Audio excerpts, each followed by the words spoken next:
नमस्कार। ज्योतिष शास्त्र में श्रद्धा और विश्वास रखने वाले सभी जातकों का पारलौकिक जगत चैनल में बहुत बहुत स्वागत है। वर्ष 2022 अपनी समाप्ति की ओर है और वर्ष 2023 आपके जीवन में नई खुशियां, नई रोशनी, नया सवेरा लेकर आने वाला है। सबसे पहले आप सभी को आने वाले नव वर्ष की अग्रिम शुभकामनाएं दे रहा हूं। और आप भी ये जानने को बेचैन होंगे कि ग्रह गोचर के अनुसार नया वर्ष आपके जीवन में क्या क्या सुखद परिवर्तन लेकर आने वाला है।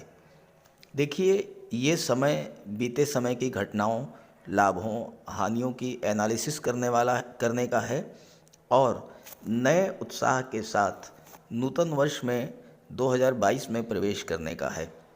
तो मैं सबसे पहले ये बताऊंगा कि पिछले वर्ष में आपके जीवन में क्या क्या समस्याएं आई थीं और क्यों आई थीं। उसके बाद चर्चा करेंगे वर्ष 2023 के पहले 3 महीनों जनवरी, फरवरी और मार्च के लिए, क्योंकि अगर हम पूरे वर्ष की एक साथ चर्चा करेंगे तो पहली बात तो चर्चा अधूरी रहेगी और दूसरी बात वीडियो बहुत बड़ा हो जाएगा। इसलिए फ़िलहाल जनवरी, फरवरी और मार्च 2023 आपके लिए किन किन खुशियों की सौगात लेकर आ रहा है, इसी पर चर्चा करेंगे। कब कब बनेंगे धन के योग, कब बनेगा विवाह और संतान प्राप्ति का योग, नौकरी का योग कब बनेगा, प्रॉपर्टी और वाहन खरीदने का योग कब बनेगा, कब कब ग्रह गोचर इस तरह का होगा जब आपको नौकरी या रोजगार का योग बने, कब भाग्य आपका साथ देगा और कौन सा वो समय होगा जब आपको विशेष सावधानी बरतनी होगी। तो वीडियो शुरू करते हैं। सबसे पहले तो मैं आपको ये बताऊंगा कि बीते वर्ष 2022 में आपके जीवन में क्या क्या समस्याएं आईं और उनका क्या कारण रहा। फिर चर्चा करेंगे वर्ष 2023 के प्रारंभिक 3 महीनों जनवरी, फरवरी और मार्च के बारे में। यह विश्लेषण आपकी चंद्र राशि के आधार पर किया जा रहा है और वीडियो के अंत में मैं आपको ग्रहों के उपाय भी बताऊंगा। 2022 में कुछ कालखंड ऐसे थे जिसमें आपको ग्रहों के गोचर के कारण विशेष परेशानी झेलनी पड़ी। देखिए, सबसे पहले बात करते हैं सूर्य के गोचर के बारे में। 16 जुलाई 16 जुलाई से 17 अगस्त इस टाइम पीरियड में सूर्य का गोचर कर्क राशि में था और शनि का गोचर मकर राशि में। शनि और सूर्य दोनों एक दूसरे के आमने सामने। ज्योतिष शास्त्र में शनि और सूर्य को एक दूसरे का शत्रु माना जाता है। शत्रु की दृष्टि पड़ने से सूर्य भी पीड़ित हुए और शनि भी पीड़ित हुए। शनि की दृष्टि पड़ने से जब सूर्य पीड़ित हुए तो चूंकि सूर्य ग्रहों के राजा हैं, जब राजा ही पीड़ित हो तो क्या हुआ होगा। सूर्य पिता के कारक, तो पिता को कष्ट। सूर्य शासन प्रशासन सरकारी नौकरी के कारक, वहाँ भी स्थितियाँ अनुकूल नहीं रही होंगी। साथ ही साथ अगर आप सरकारी नौकरी के लिए प्रयासरत थे, कॉम्पिटिटिव एग्जाम्स दे रहे थे, तो वहाँ भी स्थिति आपके प्रतिकूल रही होंगी।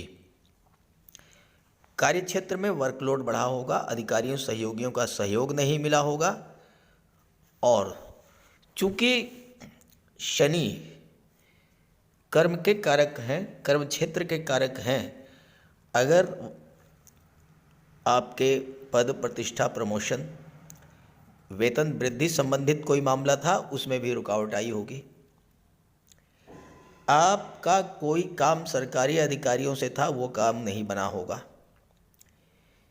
शिक्षा प्रतियोगिता के क्षेत्र में बाधाएं आई होंगी और साथ ही साथ आप नेत्र कष्ट, हड्डियों के रोगों से, हार्ट प्रॉब्लम्स, पाचन तंत्र संबंधी रोग, सूर्य जब पीड़ित होते हैं तो हमेशा हार्ट प्रॉब्लम्स को जन्म देते हैं और पाचन तंत्र संबंधी रोगों को जन्म देते हैं। साथ ही आपके आत्मविश्वास में कमी आई होगी।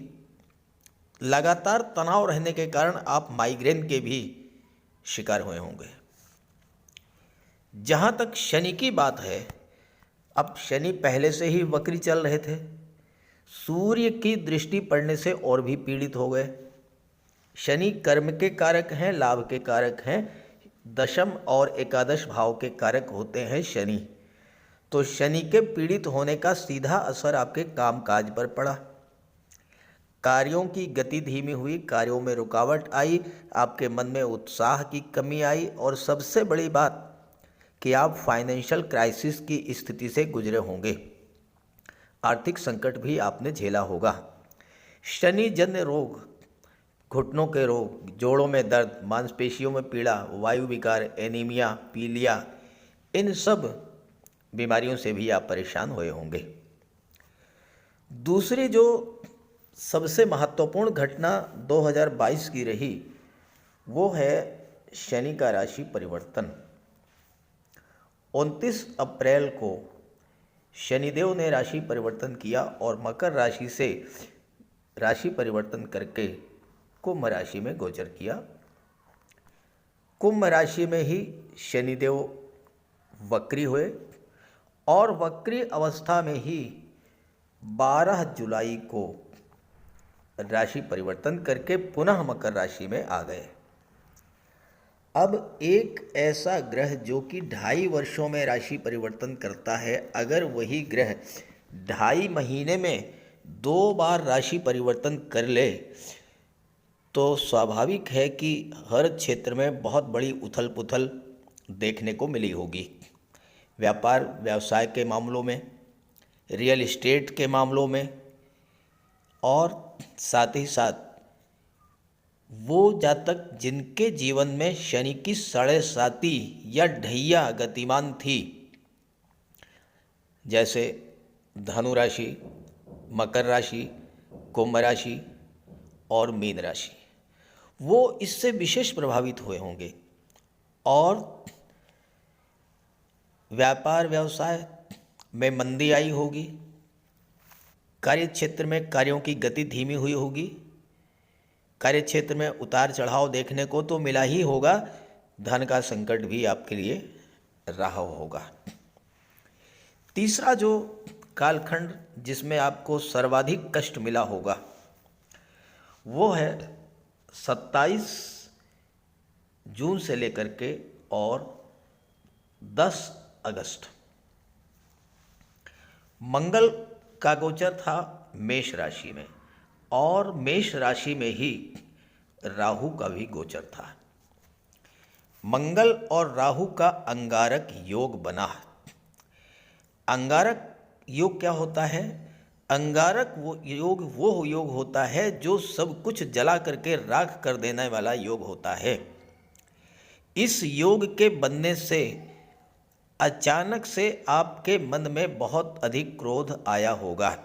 चूँकि राहु साथ हैं, राहु भ्रम पैदा करते हैं, राहु अविश्वास पैदा करते हैं, राहु अनजाना सा भय पैदा करते हैं, तो और राहु किसी भी चीज़ को बहुत अधिक बढ़ा देते हैं, एक्सट्रीम को शो करते हैं। तो आपका क्रोध जो है इतना अधिक बढ़ गया होगा कि वो आउट ऑफ कंट्रोल हो गया होगा। क्रोध और उग्रता के कारण कोई ऐसी घटना घट गई होगी जिसके कारण आपका काम तो बिगड़ ही गया होगा, कोर्ट कचहरी की नौबत भी आई होगी। अत्यधिक मानसिक तनाव और आर्थिक संकट की स्थिति से गुजरे होंगे। खर्च बेतहाशा बढ़ गया होगा।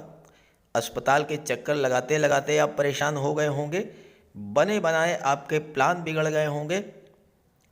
मित्रों से, सहयोगियों से, जीवन साथी से, बिजनेस पार्टनर से, पड़ोसियों से बिला वजह के तनाव की स्थितियां पैदा हुई होंगी, जिसके लिए बाद में आपको पछताना भी पड़ा होगा। और माता पिता के स्वास्थ्य में भी कमी देखने को मिली होगी। हो सकता है कि इस गोचर काल में आपको कर्ज भी लेना पड़ा हो। और इसके अलावा 2022 में 2 सूर्य ग्रहण घटित हुए। 30 अप्रैल और 25 अक्टूबर को सूर्य ग्रहण हुआ और साथ ही साथ 16 मई को और 8 नवंबर को 2 बार चंद्र ग्रहण हुआ। जब सूर्य पीड़ित, चंद्रमा पीड़ित, तो स्वाभाविक है कि आपको पीड़ा मिली होगी। अगर ऐसा आपके साथ हुआ हो तो ज़रूर कमेंट कीजिएगा। लेकिन ऐसा सबके साथ नहीं हुआ होगा।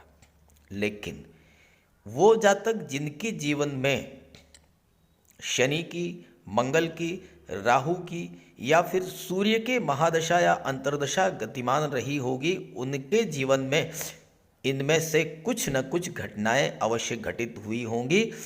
और अगर ऐसा हुआ हो तो ज़रूर कमेंट कीजिएगा। आइए बात करते हैं 2023 के बारे में। तो ये है मकर राशि के जातकों की कुंडली। देखिए, जनवरी, फरवरी और मार्च 2023 में 3 ग्रह ऐसे हैं जो कि राशि परिवर्तन नहीं करेंगे, और वो हैं देवगुरु बृहस्पति, राहु और केतु। राहु दशम भाव में, राहु चतुर्थ भाव में, केतु दशम भाव में और देवगुरु पराक्रम भाव में। ये तीनों ग्रह जनवरी, फरवरी और मार्च में यथा स्थिति में रहेंगे। आपके राशि के स्वामी शनिदेव, जो कि आपके लग्न में गोचर कर रहे हैं, ये अंतिम बार आपकी कुंडली में लग्न के भाव में गोचर करेंगे 17 जनवरी तक। इसके बाद शनि राशि परिवर्तन करके कुंभ राशि में गोचर कर जाएंगे 17 जनवरी को। दूसरा जो परिवर्तन है वो है सूर्य का। सूर्य इस समय धनु राशि में गोचर कर रहे हैं। 14 जनवरी मकर संक्रांति के दिन सूर्य का गोचर मकर राशि में आपके लग्न भाव में होगा, और सूर्य राशि परिवर्तन करेंगे और फरवरी के महीने में 13 फरवरी को धन के भाव में गोचर करेंगे, और सूर्य मार्च में एक बार फिर से राशि परिवर्तन करके 15 मार्च को कुंडली में पराक्रम भाव में देवगुरु के साथ बहुत ही महत्वपूर्ण युति बनाएंगे। सूर्य और गुरु की युति, जो कि अत्यंत श्रेष्ठ युति है, राजा और महामंत्री की युति। मंगल की बात करें तो मंगल पंचम भाव में गोचर कर रहे हैं और 13 मार्च को राशि परिवर्तन करके छठे भाव में गोचर कर जाएंगे। मंगल के बारे में विशेष तौर से मैं आपको सचेत कर देना चाहता हूं शुरू में ही। 13 मार्च को जैसे ही मंगल छठे भाव में गोचर कर जाएं, भूल करके भी आपको किसी को कर्ज नहीं देना है। मंगल छठे भाव में है 13 मार्च के बाद। अगर आपने किसी को कर्ज दे दिया, वो पैसा आपको वापस नहीं मिलेगा। बुध की बात करें तो बुध गोचर कर रहे हैं धनु राशि में 12वें भाव में, और इसके बाद 7 दिसंबर को लग्न भाव में आ जाएंगे, फिर वापस धनु राशि में आएंगे, और इसके बाद फिर बुध फिर से राशि परिवर्तन करके मकर राशि में गोचर करेंगे और 27 फरवरी को कुंभ राशि में गोचर कर जाएंगे। इसके बाद 16 मार्च को मीन राशि में गोचर करेंगे बुध। तो इस तरह से बुध 12वें भाव से आपके लग्न में आएंगे, फिर लग्न से 12वें में जाएंगे, फिर लग्न भाव से आप 12वें से लग्न में आएंगे, फिर धन के भाव में जाएंगे, फिर पराक्रम भाव में आएंगे। और चौथा जो परिवर्तन है वह है शुक्र का। शुक्र 29 दिसंबर को मकर राशि में आपके लग्न में आ जाएंगे, 22 जनवरी को कुंभ में राशि में धन के भाव में, 15 फरवरी को मीन राशि में पराक्रम भाव में, और फाइनली 12 मार्च को शुक्र कुंडली के चतुर्थ भाव में सुख भाव में आएंगे। शुक्र और राहु की युति बनेगी, जो कि बहुत ही महत्वपूर्ण और श्रेष्ठ युति बनेगी। तो चलिए अब एक एक बिंदु पर इसी के आधार पर विश्लेषण करते हैं। सबसे पहले धन की बात करते हैं। देखिए, बहुत ध्यान से समझिएगा। अगर आपने समझ लिया और उसी के अनुसार कार्य किया तो निश्चित रूप से आपको प्रचुर धन की प्राप्ति होगी। देखिए, कुंडली में धन योग कब बनता है? जब कुंडली के सेकंड हाउस, 11th हाउस, धन का भाव, लाभ का भाव और त्रिकोण के भाव का संबंध बने, पंचम भाव और नवम भाव, जब इनका संबंध बनता है तो धन की प्राप्ति होती है। कुंडली का जो पंचम भाव है और जो नवम भाव है, ये लक्ष्मी स्थान कहा जाता है। और जब लक्ष्मी स्थान के स्वामी का संबंध लाभ भाव के स्वामी से बन जाए या धन भाव के स्वामी से बन जाए तो धन की प्राप्ति होती है। अब आप देखिए, ध्यान से समझिएगा। धन के भाव के स्वामी है शनि। यहां पर 11 लिखा हुआ है। 11 का मतलब कुंभ राशि, कुंभ राशि के स्वामी शनि। धन के भाव है, धन के भाव के स्वामी है शनि। पंचम भाव के स्वामी है शुक्र। त्रिकोण का भाव, धन का भाव। जब शनि और शुक्र का संबंध बनेगा तो धन योग बनेगा। अब आप डेट नोट कीजिए, 22 जनवरी, 22 जनवरी को शुक्र का गोचर धन के भाव में होगा। शनि और शुक्र की युति बन गई। शुक्र है धन के भाव के स्वामी, शनि है धन के भाव के स्वामी और शुक्र है पंचम के स्वामी। धन योग बन गया। 22 जनवरी से आपकी कुंडली में धन का योग बनेगा।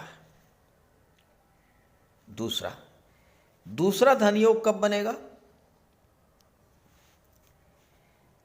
कुंडली के त्रिकोण का भाव, नवम भाव के स्वामी है बुध और दूसरे भाव के स्वामी है शनि।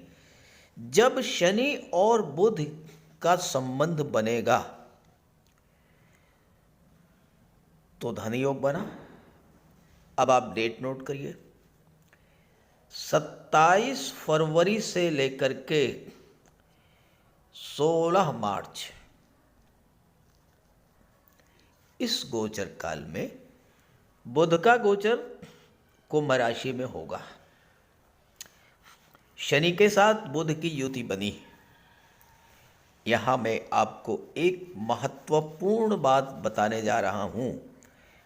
अगर आपकी जन्म कुंडली में शनि और बुध एक साथ हैं या शनि और बुध का दृष्टि संबंध है और आपके जीवन में शनि की या बुध की महादशा या अंतर्दशा या प्रत्यंतर दशा गतिमान है, उस गोचर काल में आपको महाधनी बनने से दुनिया की कोई ताकत रोक नहीं सकती है।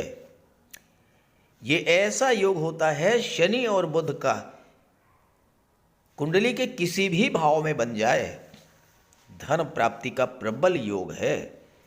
लेकिन ये तो जन्म कुंडली, हम तो बात कर रहे हैं गोचर की। 27 फरवरी से 16 मार्च शनि और बुध एक साथ धन के भाव में गोचर करेंगे। शनि धन भाव के स्वामी हैं, बुध भाग्य भाव के स्वामी हैं, केंद्र के त्रिकोण के भाव के स्वामी। और शनि और बुध की जब युति बनेगी, भाग्य पूरा साथ देगा आपका। भाग्य के सपोर्ट से आपको प्रचुर धन की प्राप्ति होगी। धन आएगा कहाँ से? आपके लग्न के स्वामी हैं शनि। शनि से संबंधित कार्यों से, real estate, property dealing, construction का काम, बिल्डर, आर्किटेक्ट, या बुध से संबंधित कार्यों से, शिक्षक, वकालत, IT sector, computer, management, share market, communication, marketing, insurance, data analysis, data programming, इन सब क्षेत्रों से, या फिर शुक्र के क्षेत्रों से, कला से संबंधित क्षेत्रों से, या ऐसे व्यापार व्यवसाय से जो कला से संबंधित हो। बुध भी व्यापार के कारक, शुक्र कला के कारक। तो व्यापारियों के लिए भी धन प्राप्ति का प्रबल योग रहेगा इस गोचर काल में। और सबसे बड़ी बात कि 27 फरवरी से 16 मार्च के बीच में भाग्य पूरी तरह से आपका साथ देगा। जो भी कार्य करेंगे सफलता मिलेगी, धन मिलेगा। विवाह का योग कब बनेगा? विवाह के कारक कौन है? देवगुरु बृहस्पति, दैत्य गुरु शुक्र।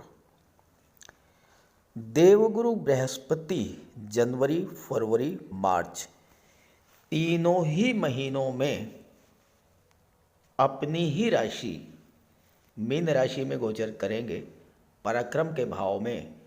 और देवगुरु की दृष्टि सप्तम भाव पर पड़ेगी।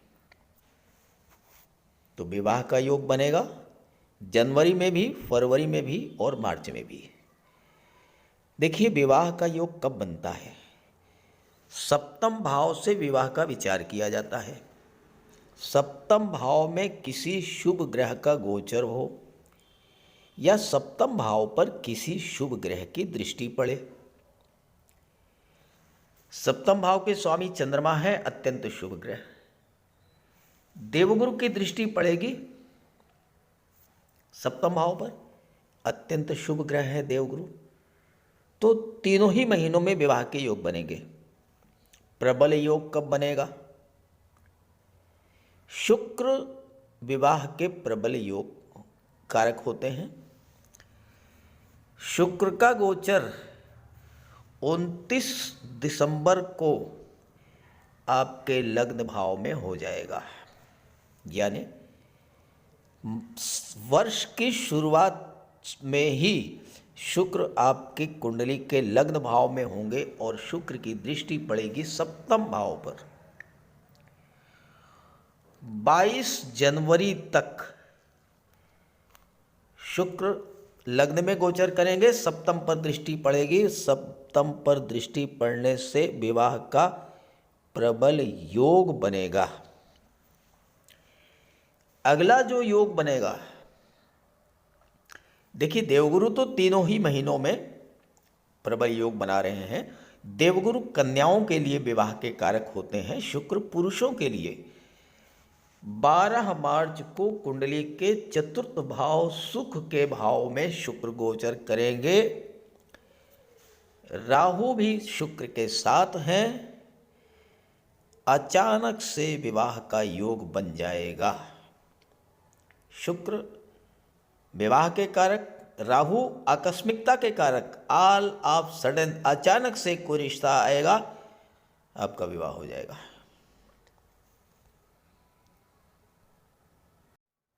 व्यापार, व्यापार के कारक हैं बुध।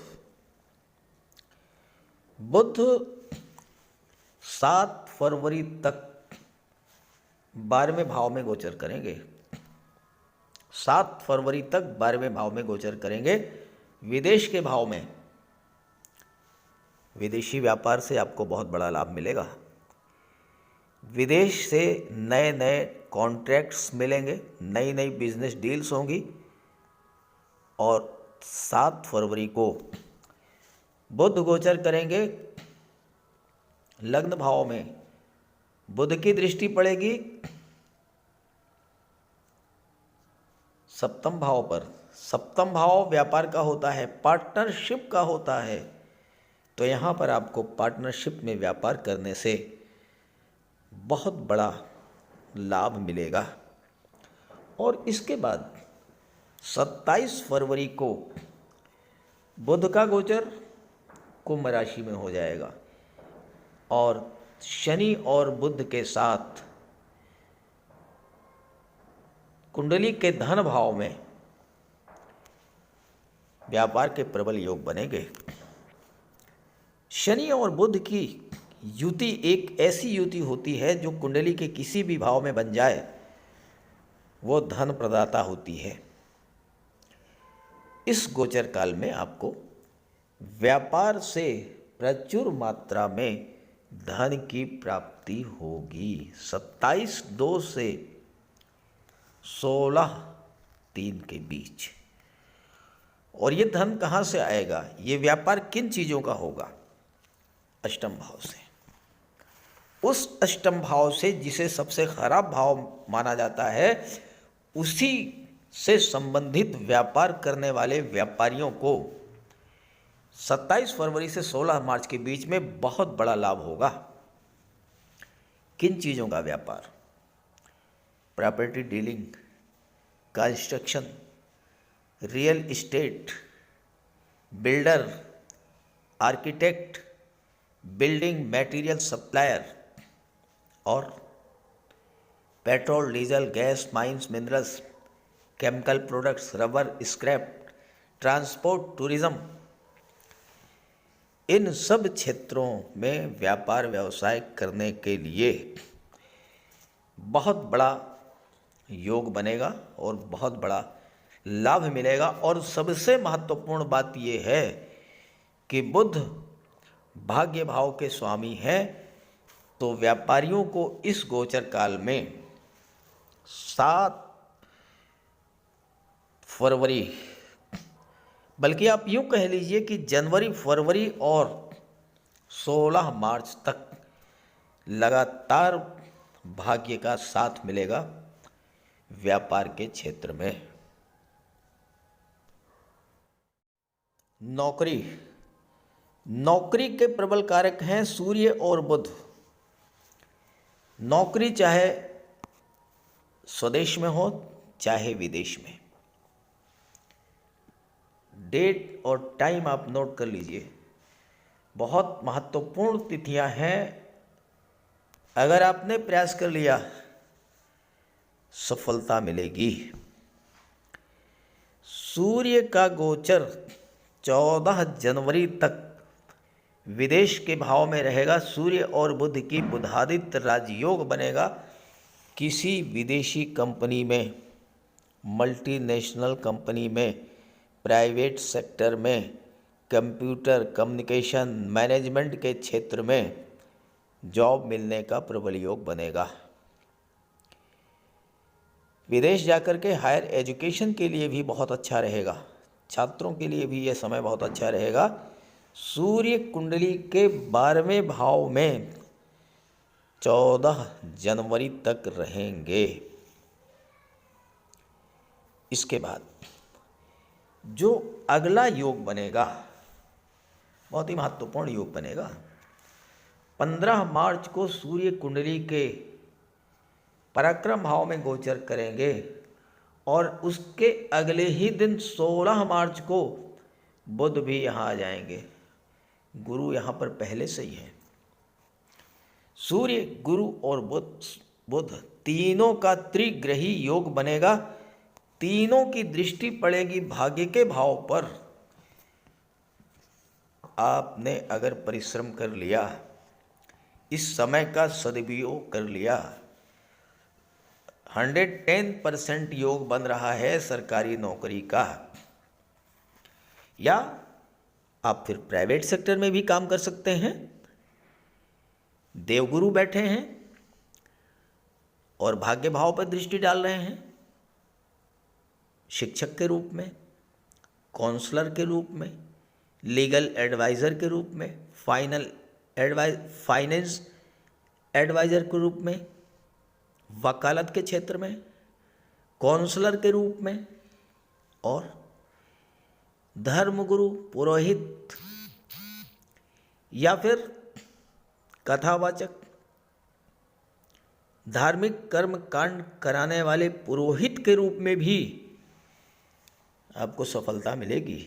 जॉब प्राइवेट तरीके का भी कार्य अगर आप करेंगे तो भी आप करेंगे। और जहाँ तक IAS, IPS, civil services, government sector की बात है तो सूर्य और बुध यहाँ पर बैठे हैं, भाग्य के भाव पर दृष्टि डाल रहे हैं, भाग्य का भी सपोर्ट मिलेगा।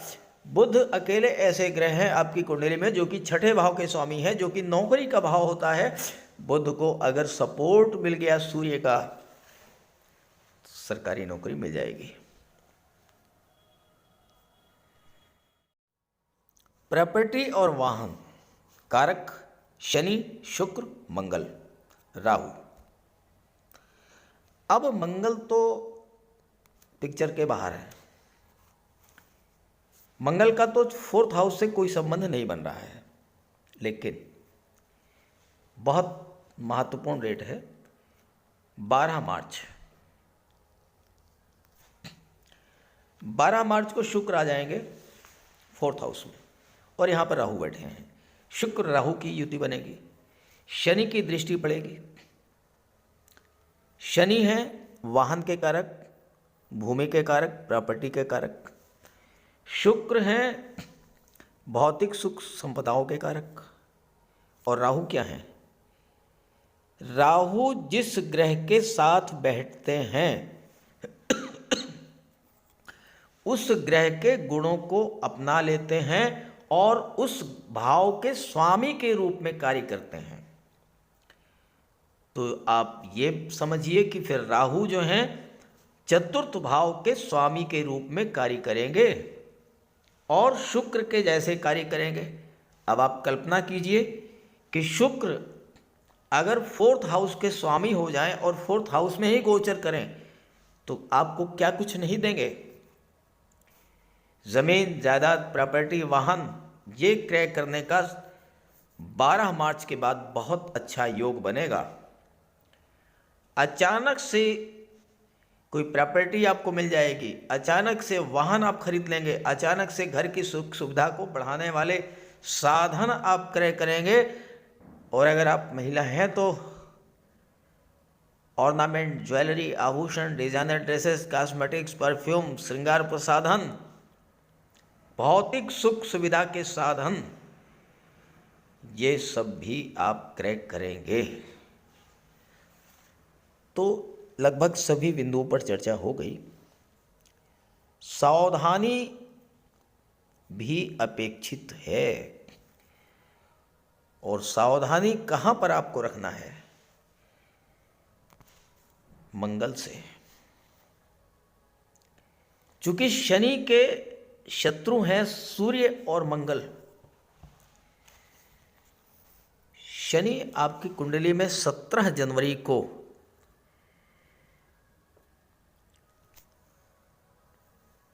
धन भाव में गोचर कर जाएंगे, 13 फरवरी को सूर्य यहाँ गोचर कर जाएंगे। तो 13 फरवरी से आप डेट समझ लीजिए, 13 फरवरी से 15 मार्च स्वास्थ्य का विशेष ध्यान रखना होगा आपको। शनि और सूर्य दोनों की दृष्टि पड़ेगी अष्टम पर, तो यहाँ पर आपको आकस्मिक दुर्घटनाओं से भी बचना होगा।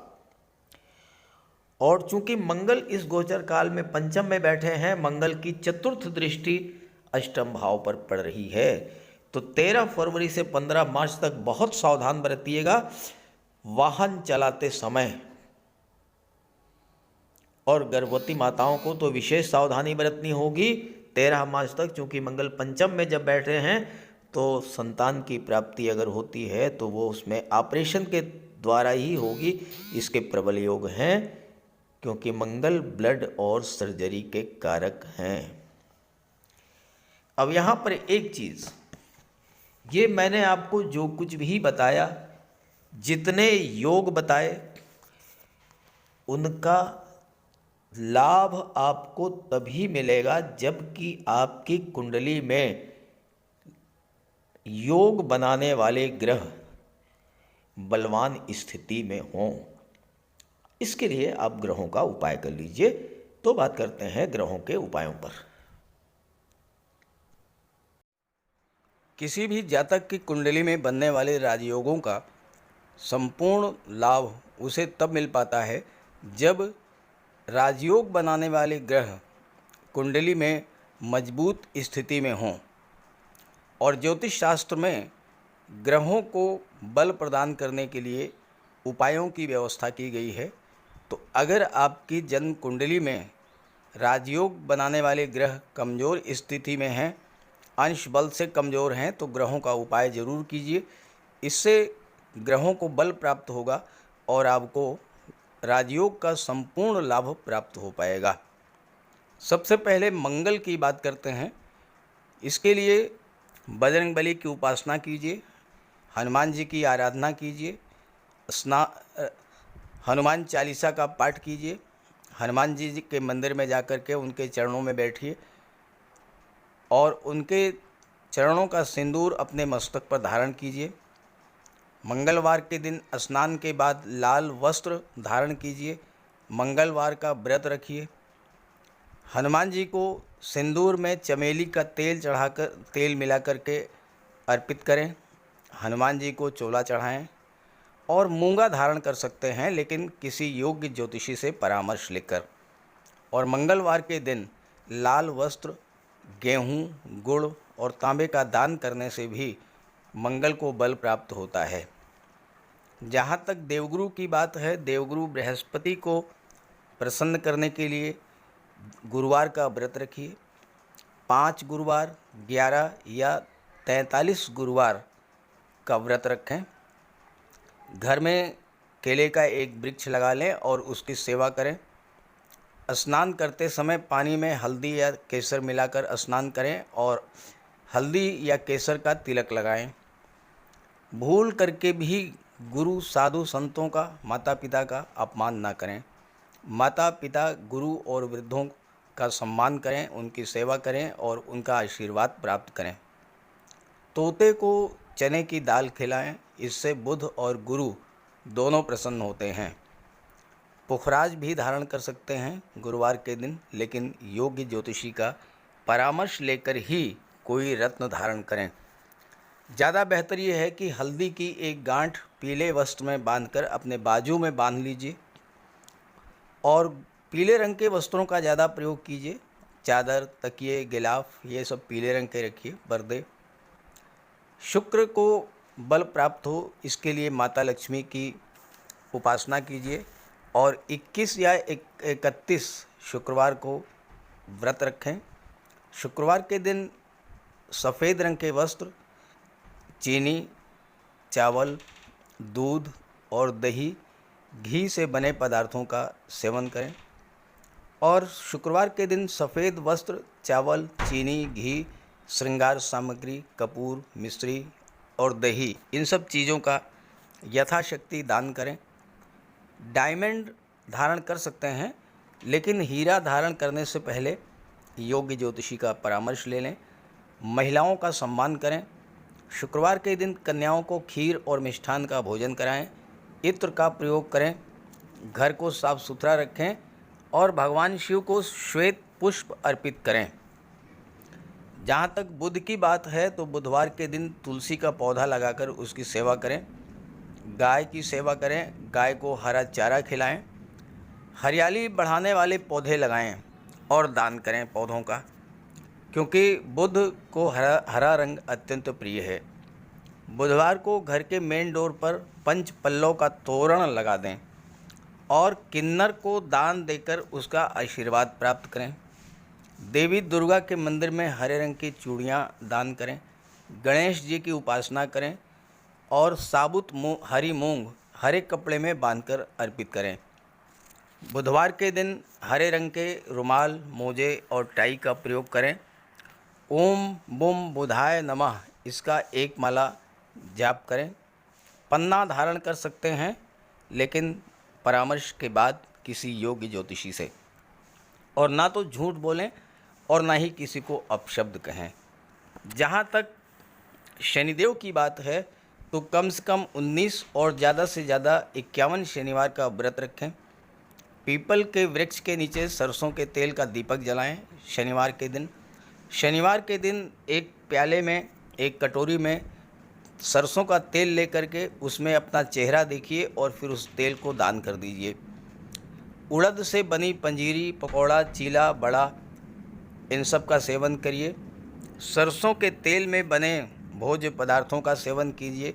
शनिवार के दिन कंबल, जूता, चप्पल, लोहा, काला तिल, काला उड़द, काले वस्त्र और जटा वाले नारियल दान दें। नीलम धारण कर सकते हैं, लेकिन नीलम धारण करना किसी योग्य ज्योतिषी से परामर्श लेकर धारण करें, क्योंकि नीलम रंग से राजा भी बना देता है और कभी कभी अगर नीलम आपके लिए शुभ नहीं हुआ तो राजा से रंक भी बना देता है। इसलिए नीलम का प्रयोग बहुत सोच समझ कर करें। ज़्यादा बेहतर ये है कि आप गरीबों की हेल्प करें। कोई भी गरीब, लाचार, असहाय, दिव्यांग व्यक्ति आपके पास आता है, मदद कीजिए यथासंभव और किसी भी गरीब व्यक्ति को कष्ट ना दें। साथ ही साथ ऐसे कार्य ना करें जो कि शनिदेव को पसंद नहीं है। शनिदेव को छल, कपट, झूठ, फरेब, बेईमानी, आलस्य ये सब पसंद नहीं है, तो ऐसे कार्य मत कीजिए। और शनिदेव को अनुशासन, परिश्रम, मेहनत, ईमानदारी और सच्चाई ये पसंद है, तो ये आप अपने अंदर इन गुणों को विकसित करें, शनिदेव प्रसन्न होंगे। तो उपाय ज़रूर कीजिएगा, इससे आपको लाभ होगा। नमस्कार।